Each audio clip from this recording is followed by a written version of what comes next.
Okay, you're probably thinking, who really cares about this? Maybe not you, but mappers put thought into where they place preview points, so let's talk about why. Part 1. How they work. You can set a map's preview point through the menu at the top. It then appears in the timelines and is the starting point of what you hear at song select and the 10-second audio preview on the website. Yeah, that's pretty much it. Part 2. Their effect. Listen to these map previews.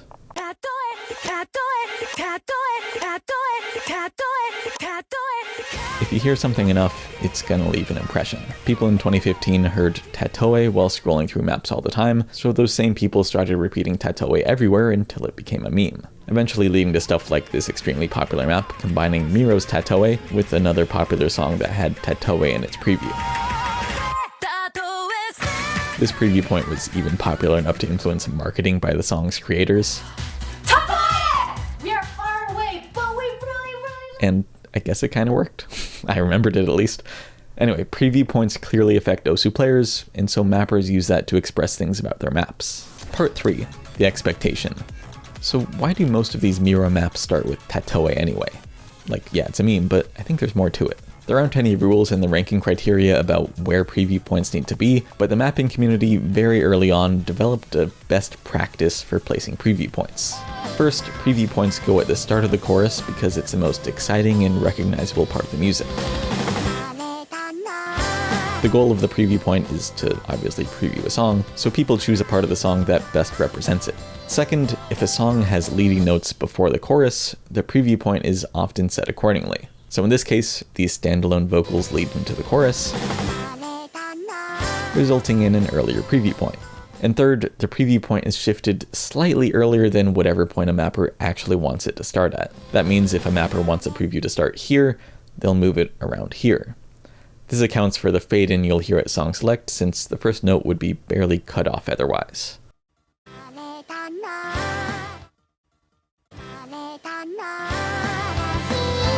Interestingly though, Taiko, Catch, and Mania ranked maps often don't account for this fade-in. This isn't because their preview points work differently, but instead possibly because of how mapping conventions develop. I think this pattern is ridiculous. If I were giving feedback on this map, I'd tell the mapper to make the spacing smaller because that's what the song supports, and it would actually be playable. I expect most other mappers would have the same opinion, and opinions that are widely accepted become mapping norms. Preview points work the same way. In the days of forum modding, people received suggestions like, move your preview point back 1/4 so it doesn't fade in off the first vocal awkwardly. With enough people repeating the same idea throughout the mapping scene, the concept stuck. So mappers today still use that technique. And in the same way, I'm guessing this concept wasn't often mentioned in the communities for Taiko, Catch, and Mania, which is why it never caught on there.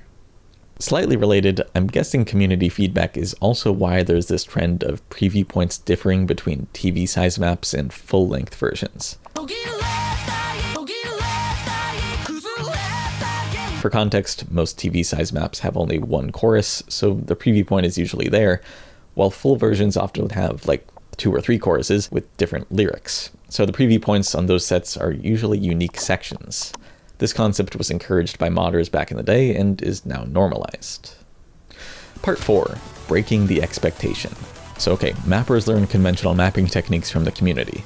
The more a mapper understands conventional mapping techniques though, the more boring those techniques feel to use. For a mapper to make something interesting, they have to deviate from those best practices. Around 10 years ago, Hollow Wings was the most controversial mapper in OSU. You had Sentimental Skyscraper, the ridiculous jump map. Genryu Kaiko, the ridiculous stream map. Hikoku Dokoku Jigoku Raku, Notch Hell by Hollow Wings, the ridiculous ladder map, and a bunch more iconic gimmicky maps. These maps broke all sorts of mapping conventions for the time, which you could have predicted by their preview points.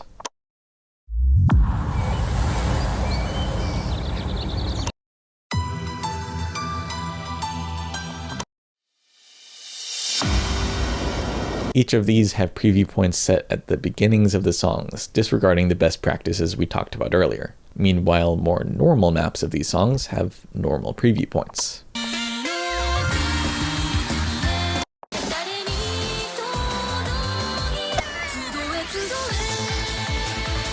Putting a preview point at the start of an audio file is a relatively rare way to go off meta though.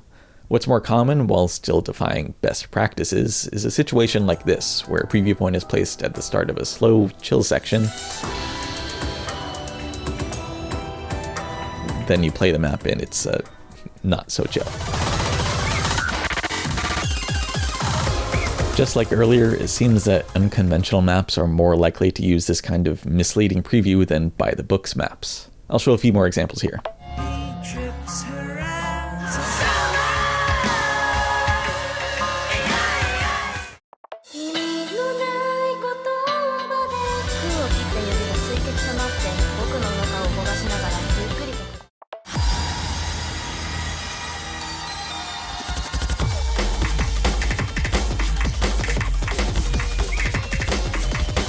I'm not in the mappers' heads. Some of these might just be people moving the preview point to a section of the song that they like more than the chorus. I do that in my maps all the time too, but I like to think that being intentionally misleading is meant to relay something about the map to the player before they even click the first object. Someone thinking outside the box with their map would be thinking outside the box for their preview points too, right?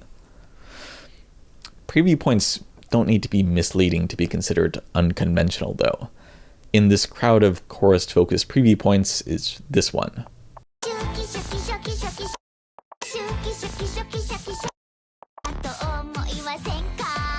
The preview point isn't even placed at the start of a musical phrase, it's just somewhere in the middle. Pretty weird, but that weirdness is perfect for signaling how weird the map is. And if you're familiar with preview points on super old maps, you'd understand why this choice was made. Alright, most mappers stick to conventions, a few mappers aim to stand out with unusual choices, but sometimes breaking the mapping meta has its limits. The person who made this map, Ryusei Aika, is a super active mapper who goes off meta pretty often. It shouldn't be a surprise then that he has some off meta preview points too, and this might be the most extreme example. He tried to rank a map with a preview point at the end of a song, a completely silent preview, which ended up being vetoed, but I think you get the point here. Weird preview points are often weird for a reason. If you expect to hear Tatoe 10 times in a row, then you hear this. The mapper is telling you not to expect another ordinary jump map. Anyway, I hope you care about preview points a bit more now. And thanks for watching. Okay.